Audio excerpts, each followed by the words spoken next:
He was a respected British anaesthetist, until families began asking why healthy patients entered the operating room and never came out alive. March 1993. Harare, Zimbabwe. For years, Dr. Richard Gladwell McGowan had been known inside medical circles as a skilled anaesthetist. Educated in Scotland, trained in Europe, and practicing in Zimbabwe since the late 1960s, he built a reputation in pain management and anesthesia. He wrote medical papers, presented his techniques internationally, and was considered by many to be an expert in his field. But behind that reputation, accusations were beginning to surface.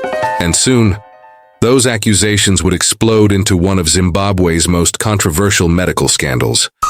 Authorities arrested 57-year-old Dr. McGowan after lawmakers alleged he had carried out unauthorized medical experiments on hundreds of patients, many of them black Zimbabweans, including women and children. According to investigators, as many as 500 patients may have been subjected to tests involving anesthetics and experimental pain control methods, allegedly without informed consent and without approval from the country's Drugs Control Council. Even more disturbing, a parliamentary committee claimed several patients died following procedures connected to those methods.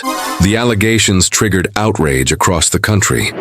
One lawmaker compared the reported testing to the medical experiments carried out by Nazi doctors during World War II.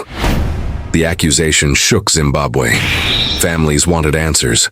Patients wanted to know what had happened behind operating room doors, and communities demanded accountability.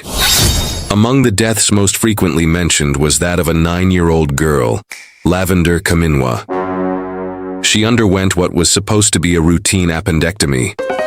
Instead, she never returned home.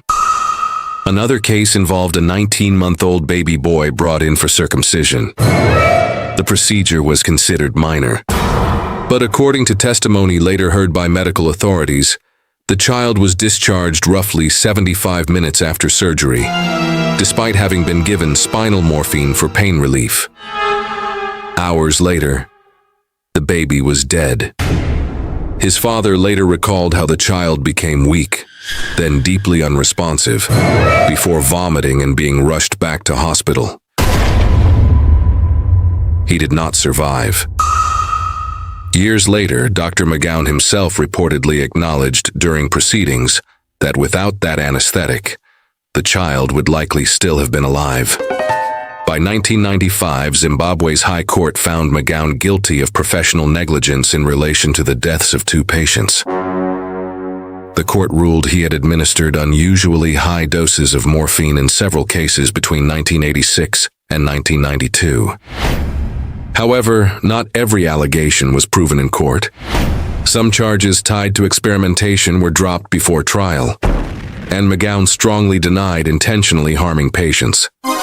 His defense argued that the anesthetic techniques he used were medically recognized internationally, and suggested that poor post-operative care may also have contributed to some deaths.